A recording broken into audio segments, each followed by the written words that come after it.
Section 16. The closing disclosure. The final numbers arrive. 3 days until closing. It's Tuesday morning. Emily and Carlos are scheduled to complete their financed purchase of the Gilbert home later that week. The inspection is behind them. The appraisal is complete. Underwriting appears to be moving toward the finish line. Emily's phone buzzes. An email from Jason. Your closing disclosure is ready. Emily opens the attachment and immediately calls Sarah. I think this is the final one. It is an important moment. For weeks, we've been working with estimates, changing figures, amendments, lender requirements, and questions. Now Emily and Carlos have reached the closing disclosure, from estimate to actual terms. The loan estimate gave Emily and Carlos important estimated information near the beginning of the mortgage process. The closing disclosure comes near the end and reflects the actual terms of the transaction as required by Regulation Z. That doesn't mean a closing disclosure can never be corrected. It means we've moved from the early estimate stage into the final disclosure stage. This is the document Emily and Carlos should compare carefully with what they previously understood about their mortgage and transaction. Carlos asks Sarah, so this replaces the loan estimate? Think of it this way. The loan estimate helped them understand what the proposed mortgage was expected to look like. The closing disclosure shows them what the transaction looks like as they approach consummation. Why do buyers get it before consummation?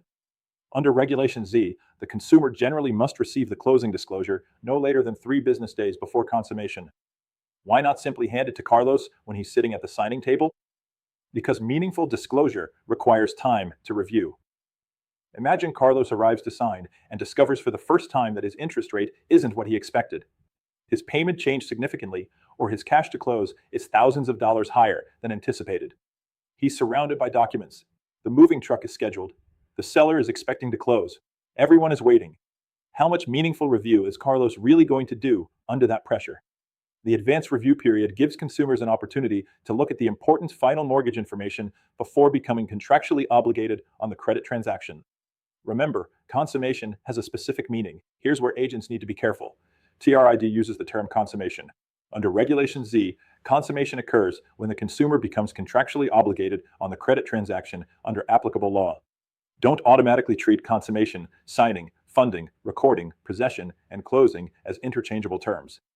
In everyday Arizona real estate conversation, agents may say, "We close Friday," but different events may occur during the process.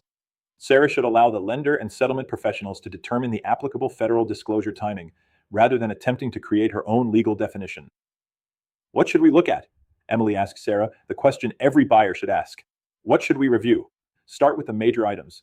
Does the loan amount look like what Emily and Carlos expected? What interest rate is disclosed?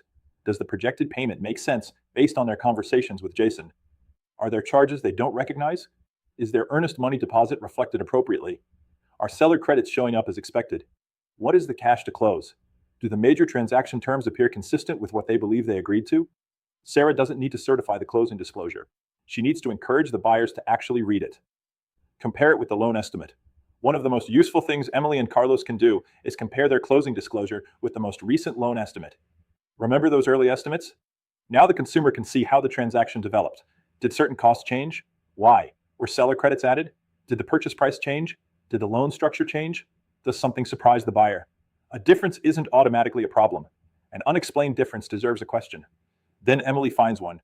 Emily suddenly says, "Sarah, the seller credit doesn't look right." Now Sarah has something she can investigate from the real estate side. She knows what the executed purchase contract amendment says.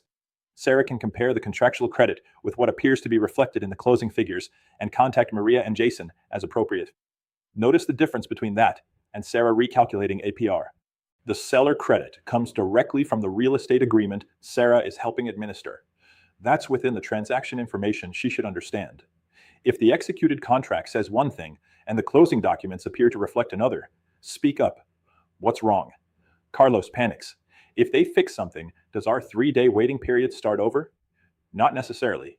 This is one of the biggest TRID myths in real estate.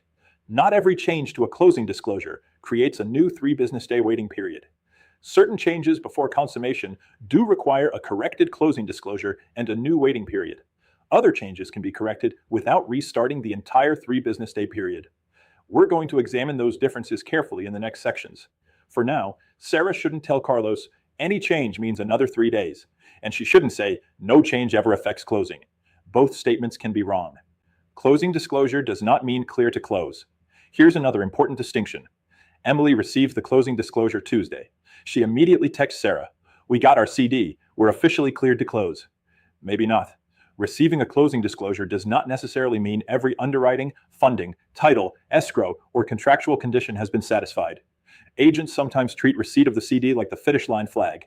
It's better to treat it as an important milestone. Sarah should continue monitoring the transaction. Has the lender actually confirmed the loan status? Are there remaining conditions? Does escrow have everything it needs? Are there unresolved contract issues? Are the buyers prepared for final funds? We're close. We're not done. Don't ignore the document because the lender handles it.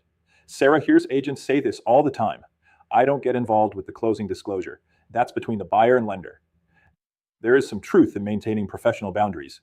Sarah shouldn't give mortgage compliance advice, but completely ignoring the disclosure can also be a mistake.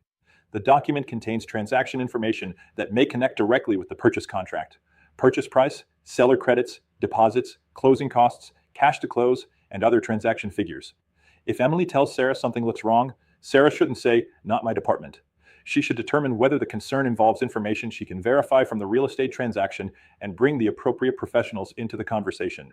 Broker tip: compare before the signing appointment. Tell buyers to review the closing disclosure when they receive it.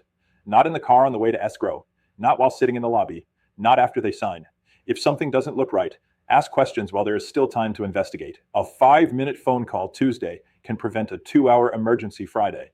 Sarah and Emily have now found a possible issue with the seller credit. Maria and Jason are reviewing it. Carlos has only one question. If they change the closing disclosure, are we still closing Friday? That's exactly the question we're answering next. Because some closing disclosure changes restart the waiting period. Most do not. Knowing the difference can save an agent from giving a client very bad information. Online discussion 1. Why does Regulation Z generally require the consumer to receive the closing disclosure at least 3 business days before consummation? Answer. The advance period gives the consumer meaningful time to review the final mortgage and transaction information before becoming contractually obligated on the credit transaction. It allows the consumer to identify unexpected loan terms, costs, or other discrepancies, and ask questions without facing the pressure of discovering the information for the first time at the signing table. 2. Emily discovers that the seller credit on the closing disclosure appears inconsistent with the executed contract amendment. What should Sarah do? Answer. Sarah should verify the terms of the executed real estate agreement and promptly communicate the apparent discrepancy to the appropriate lender and settlement professionals. Because Sarah knows the contractual terms of the seller credit, she can identify that the closing figures may not reflect the parties' agreement. She should not independently modify the closing disclosure, but should make sure the professionals responsible for the figures investigate the issue. 3. Emily receives the closing disclosure and assumes that means her loan is completely cleared for closing. Why should Sarah be careful with that assumption? Receipt of the closing disclosure is an important mortgage milestone, but it does not necessarily establish that every underwriting, funding, title, escrow, or contractual requirement has been satisfied.